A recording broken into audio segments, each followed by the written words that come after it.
করেছিলাম বলে আমি মামলা করছি। ওদের আওতায় ছিলাম তখনই আমার মারধর এবং অনেক নির্যাতনের শিকার হতে আছে, বৈদিক শিক্ষাটের শিকার হতে আছে, তার কারণে ওদের বাঁচাতে হয়েছে। কিন্তু আমি এখন বৈষম্য ছাত্র আন্দোলনের পরে আমি এখানে ওদের আওতায় না থাকায় আমি এখানে শিকার হয়েছি যে আমি ওরা দীর্ঘদিন যাবৎ প্রলোভন দেখিয়ে দর্শন করে আসছি। এখন আমি ওনার শাস্তি চাচ্ছি।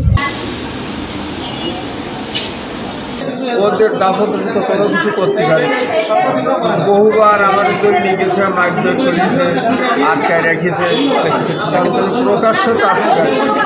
এই তখন শেখ হাসিনা পদত্যাগ করে, তখন কিছুটা স্বস্তি ফিরে পায়। এখন মোটামুটি মামলা করার সাহস পাইছি, তাই আজকে আবার আমার বোনকে নিয়ে এই মামলা করে। এখন আতঙ্কের ভিতরে আছি, আতঙ্কের এতদিন আছি, এখন আতঙ্ক কাহিনী। তারপরে এখন কিছুটা স্বস্তি পাচ্ছি। এখন আপনার তো সহযোগিতা চাই যে যাতে সুস্থ বিচার হয়, সুস্থ বিচারের দাম করি। জানুয়ারি মাসের 28 তারিখে একটা রেপের শিকার মেয়ে ওসিসিতে ভর্তি অবস্থায় তাকে রিলিজ করিয়ে তাকে ওখান থেকে অপহরণ করে নিয়ে যায়। অর্থাৎ সে ভর্তি হয়েছিল, রেপ করেছে, এখানে উপজেলা চেয়ারম্যান, ডুমুরিয়া উপজেলা চেয়ারম্যান কর্তৃক সে রেপের শিকার হয়ে হসপিটালে আগের দিন তাকে ভর্তি হয়ে পরের দিন তাকে ওখান থেকে অপহরণ করে নিয়ে যায় আপনাদের এবং আমাদের উপর আক্রমণ করে।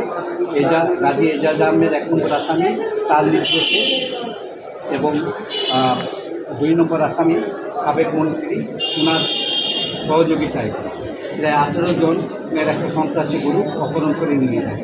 একটা মেয়ে রেপ হলো এবং পরবর্তীতে সে আইনগত সহযোগিতা পেল না এবং সে বিভিন্ন জায়গায় তাকে আটক করে রাখা হয়েছে। আপনারা জানেন যে তাকে উদ্ধারের জন্য আমরা বিভিন্নভাবে চেষ্টা করেছি, কিন্তু এক এক সময় এক এক জায়গায় রাখা হতো, তাকে উদ্ধার করতে আমরা পারি না।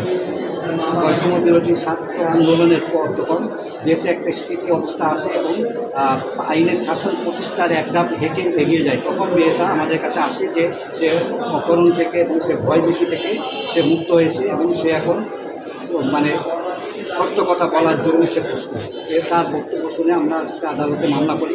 নারী ও শিশু নির্যাতন দমন আইনে 9-1 অপহরণ করার জন্য 7 ধারা এবং সহযোগিতার জন্য মন্ত্রী এই ঘটনাকে অন্যদিকে প্রবাহিত করার জন্য যে বিভিন্ন জায়গায় রিং করে প্রভাব বিস্তার করেছিল, এই কারণে তাকে সহযোগী হিসাবে 2 নম্বর আসামি করে মোট 18 জন এবং অজ্ঞাতনামা প্রায় 200 জনকে আসামি করে মামলা করা বিজ্ঞ আদালত সমস্ত ঘটনা শুনে এবং আমাদের দ্বিতীয় ফুটেজ এবং অপহরণ স্থির চিত্র এগুলো দেখে বিজ্ঞ আদালত সন্তুষ্ট হয়ে আজকে সোনাডাঙ্গা থানাকে এই মামলা রেজাল্ট হিসেবে গণ্য করার জন্য নির্দেশ দিয়েছে। আমরা মনে করি যে বর্তমানে দেশের একটা আইনের শাসন প্রতিষ্ঠা হচ্ছে এবং আমরা আশা করি যে এই মামলায় যারা প্রকৃতপক্ষে জড়িত, যাদের নাম এজারে আসে, যাদের দ্বিতীয় ফুটেজে আমরা যে নামগুলো ছবি থেকে নামগুলো কালেকশন করছি, তাদেরকে আমরা দৃষ্টান্তমূলক শাস্তি দিতে চাই এবং আমরা চেষ্টা করি যে আদালতের মাধ্যমে